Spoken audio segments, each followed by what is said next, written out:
Hello everybody, welcome back to my channel. I'm Susie B. Today I'm going to show you what I'm sowing and planting in my large veggie pod for the summer. Summer is always an exciting time for gardening, even if you are in your fleece.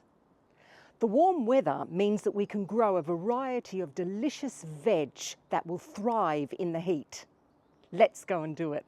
So this is my large veggie pod.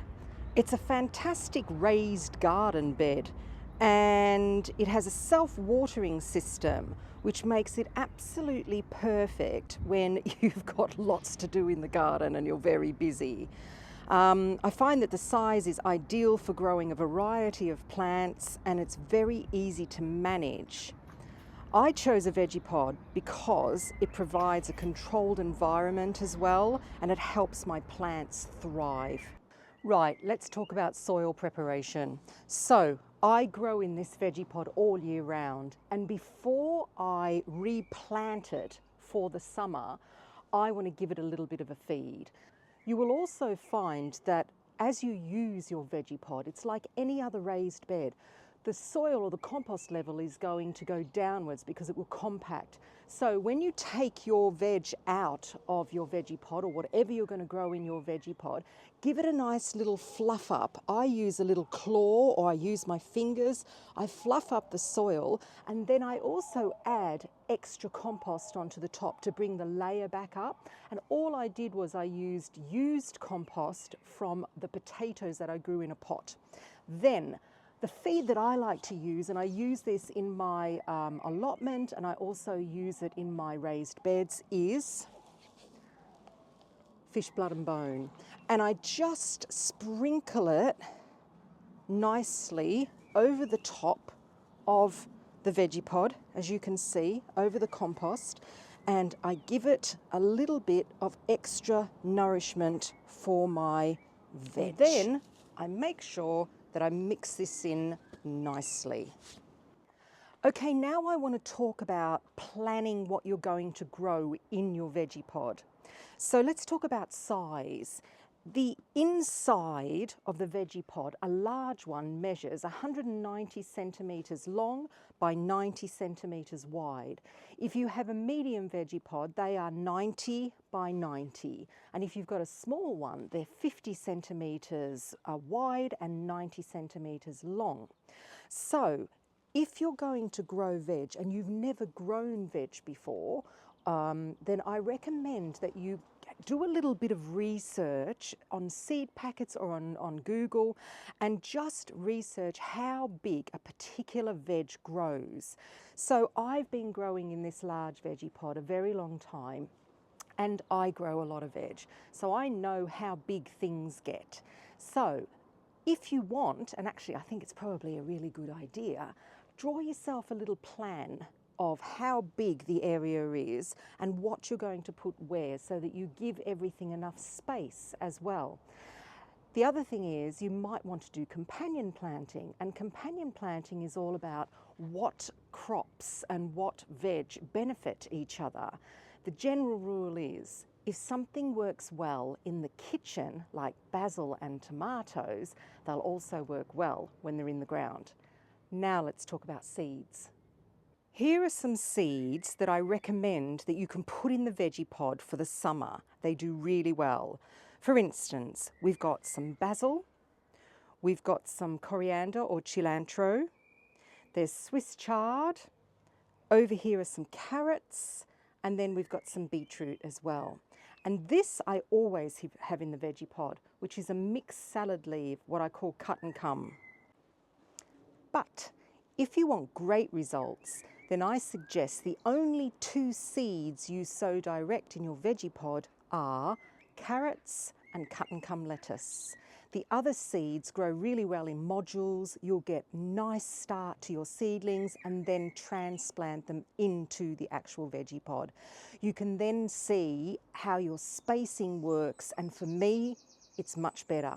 So let's plant this up. Okay, so now let's move on to the seedlings that I've got that I'm going to plant here in this veggie pod. The first thing, I'm going to start with the tallest thing that I've got, and it's a little bit battered because the rain just came down and I had to run inside the greenhouse. But this here is a tomato, and this is a tumbling tomato. So I know that this is not really going to get any taller than this cover here. This netting cover. Oh dear, it's all a little bit floppy, but I will put a stake next to it. They get to about 60, 70 centimetres tall and no taller, and they're what they call a determinate variety, so they bush out. The only thing is they get quite large, so this is going to go in the centre of the veggie pod and it's going to bush out. Next to it I have my basil already. This basil is just a basil from the supermarket that I got and pulled apart, and I now have 6 different containers of this basil that has just been pulled apart. It's so easy to do basil. That's my basil.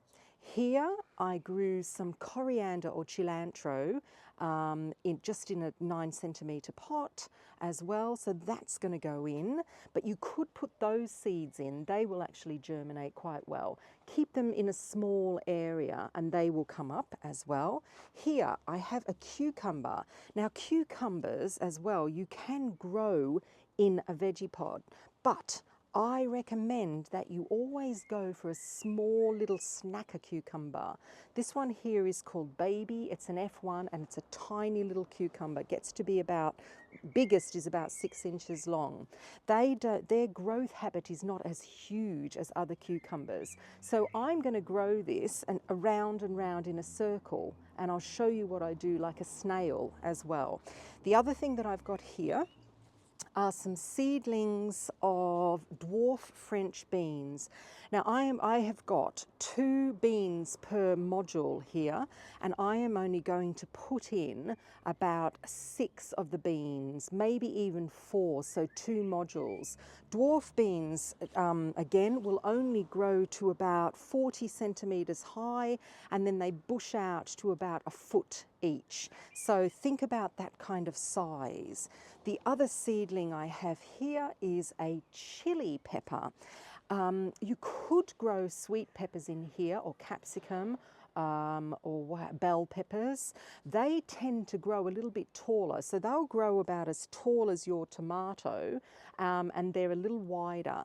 But this little ditty here, this little chili plant, this is called the patchy, and I know this is a dwarf chili because I grow it every single year for drying. It's only small. It grows about 1 foot, maybe 1.5 feet, and it's not very large. So again, if you're going to go for a chili plant or a sweet pepper plant, think about the size and how big it's going to get.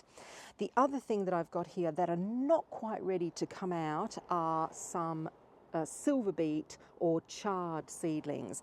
Now I sowed these on the 23rd of May, and they're not quite ready to come out of their modules yet, so I'm just going to wait a little bit longer. And I've got about 3, maybe 4 chard plants per module, and I'm only going to put in about 2 or 3 modules because again, chard can grow quite high and it bunches out. So that is what I'm going to do for the moment. I have 2 lettuce plants, as you can see, just there at the moment.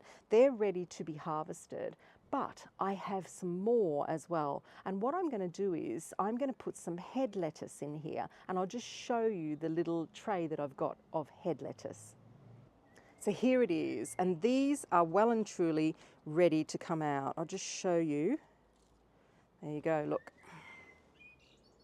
So they're going in. And the reason why I'm not putting any cut and come in is, I'll show you that as well. There you go. I have a medium-sized veggie pod already planted with cut and come lettuce. And these are just lettuce seeds that I had of just packets that I had, random packets of just lots of different types of lettuce seeds. And I broadcast over the whole of this veggie pod. And that's what I use for my cut and come. And that's why I'm going to put head lettuce in that veggie pod. Veggie pods are made up of this kind of trough system. So there are 4 troughs in this large veggie pod, and in between there's an area that sits much higher than the actual trough, and that's where they're joined together. So I try and do it by eye, but if you can't do it by eye, I recommend you get a stick of some sort and pop it down, and you'll be able to feel where the bottom of the veggie pod is. And if I look, yes, I am right on a join of where the veggie pod is. So if you are going to plant anything that has a deep root system, I recommend you go smack bang, watch, right down, see, in the middle of your trough. So when you are planting seedlings, just make sure that you make a hole deep enough for them. So I'm going to put this tomato not so much in the center, I'm going to put it just a little bit further back because I don't want anything behind it. Let's take this tomato out and have a really good look at it. It's going to be very dry because I've taken it from inside. You can see the roots there. Now, if I plant it here, that's fine, but that is right on a join. So I am now going to plant it. I can see the join down here. I am going to plant it just a little bit to the left because I want to plant this tomato quite deep. I want to plant it right up until the first really nice leaf. And that's there. And that is my first plant in the veggie pod. Let's plant everything else and I'll show you when it's done.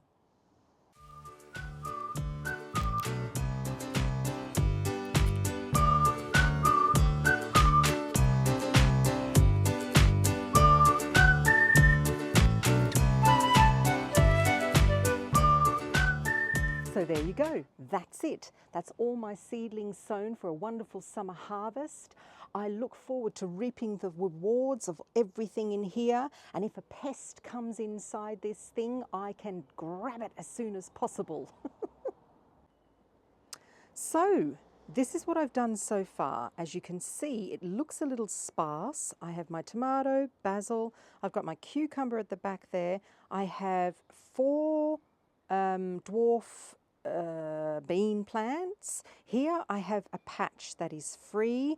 That is where I am going to put my beetroot or my chard when they're ready. And here is another patch that is free. And again, that is going to either have silver beet or my chard when it's ready. At the back there, I have my little chili plant. I also have those 2 lettuce plants that are going to be harvested. I have the cilantro and a couple of lettuce plants there. As this grows over the next few weeks, I am going to sit back and watch, and then as I see any gaps coming up, I can then plant some more seedlings in. So whilst it does look really sparse, don't you worry, because in a few weeks' time, this is going to be quite out of control. Thank you for watching. If you enjoyed this video, then please give me a thumbs up and subscribe to my channel for more updates on my gardening and tips and tricks. If you enjoyed this video, please give me a thumbs up. That's much encouragement. And don't forget to subscribe as well. And if you hit that notification button, you will never miss any of my videos. Happy gardening!